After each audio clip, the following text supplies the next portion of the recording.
guys, Kyle from Screams and Whispers here again. Got another review for you today. Today we're checking out a newer company that I'm working with called Stunt Pedals. These guys are actually from Canada. They sent me over their distortion stop box that they're putting out. This guy, very high gain, borders on very fuzzy. But yeah, this guy's a awesome, nice blood red container, and it's called the Piercing Rook. So let's get into it. Alrighty, guys, as promised, here we're looking at the Piercing Rook from Stunt Pedals. A great high gain, distortion bordering on fuzz pedal offering from these guys. High quality build, true bypass, 3 knobby guy. We have a volume, what they title Scream, and voice. So essentially a kind of a gain and a tone-ish knob here. Nice metal housing. Everything seems in good build order as far as that goes. The one thing I'm going to tell you before we get into this is you're going to see me do this, because the fact is the LED on this thing is so bright, it is making the camera go a little crazy when I flip it on, and I'll just show you what I mean by that. That's what happens if I don't cover it up. So you're not going to have any problem knowing whether or not this is on stage, I can tell you that. So I'm going to cover it up for the purposes of our demo today. So you know what I'm running through. Gibson Firebird at the moment, so mini buckers, and I'm going into a Bogner 40-watt rig through an all Celestion loaded cab. Nothing else on the board is on. I've just got it wired into my board. This is a 9-volt power. This actually will go up to 12 volt if you want to use a higher voltage, so you can use that as well. But yeah, so straight clean tone, just to give you guys a baseline.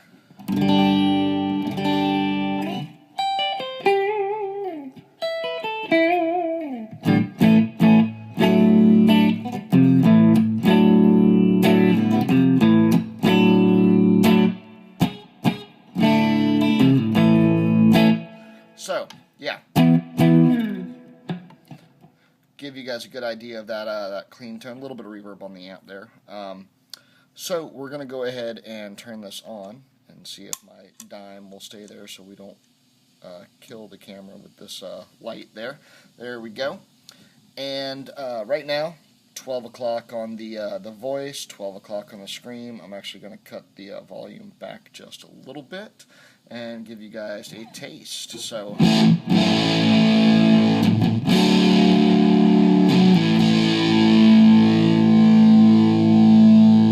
now the guitar's in a middle position, so I'm using both pickups.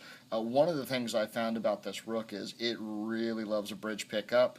That's probably where I find that this shines the best. So I'm going to do some flipping back and forth on pickups as well and kind of let you guys know what I'm doing with that as I go. But we'll get into that. So here we go.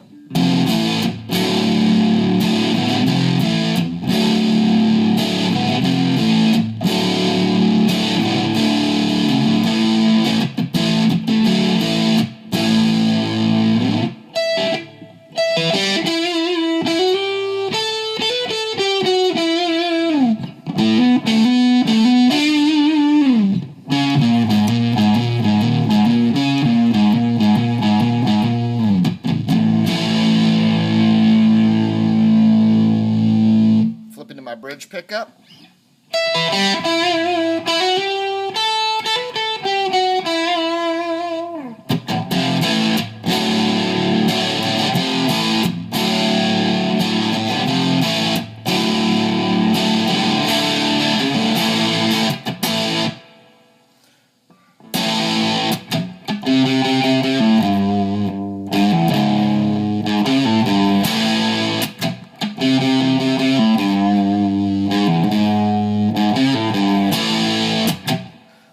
There you go.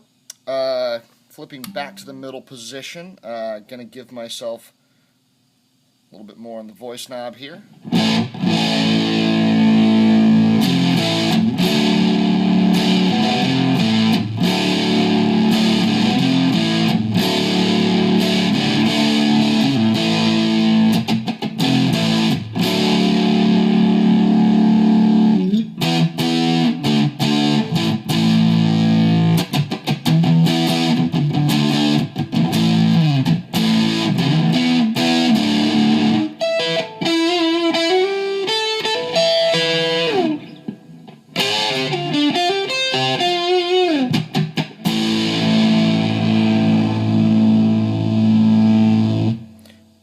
things you'll note, once you get about past here on the scream or gain, this is when you start really entering fuzzy territory. It gets...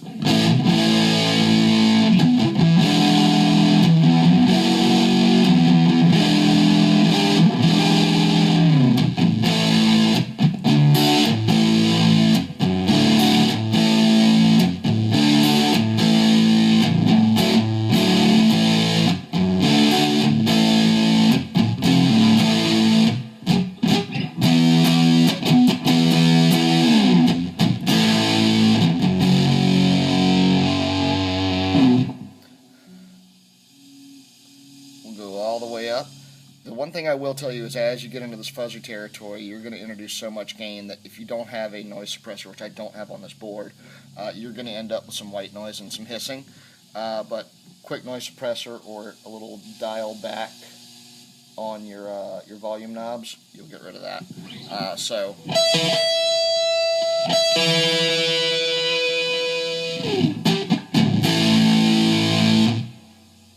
One of the things that I found that I like the most about this is actually dialing it back quite a bit. Kind of gives you a good brown sound with a little bit of fizzle to it. So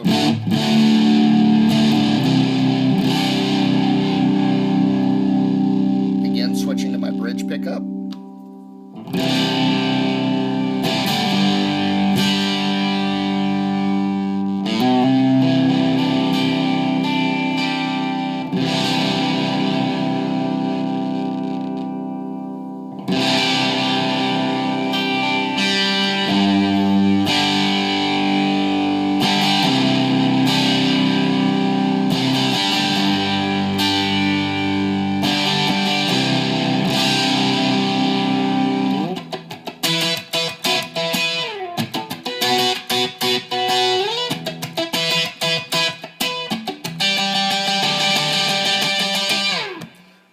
So yeah, this is definitely a pedal that shines in a lot of different ways, kind of multifaceted, because you can go super fuzzy with it, you can dial it back into something a little more classic rock sounding. Pretty much the way that it's very Marshall-ish in its tone, so if that's kind of the sound you're going for, this is definitely one for you. It has so many different kind of textures and layers, because as you open it up, especially with the volume, you can get some really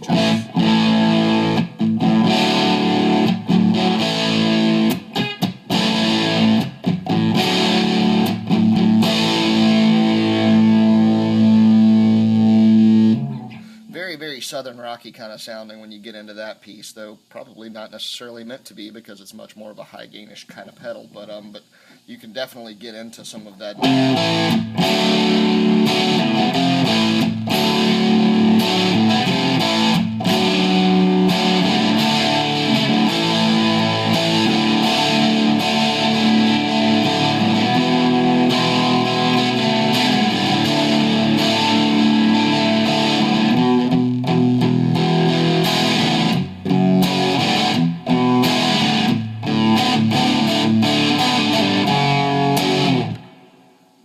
So yeah, Piercing Rook, amazing little guy. I'm really digging it, and it's really liking this my Gibson Firebird.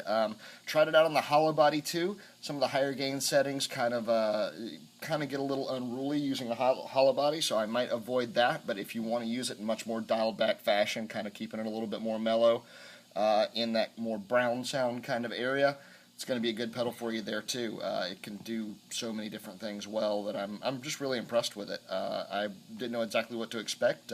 First time I've worked with a Stunt Monkey before, but great build quality, great pedal.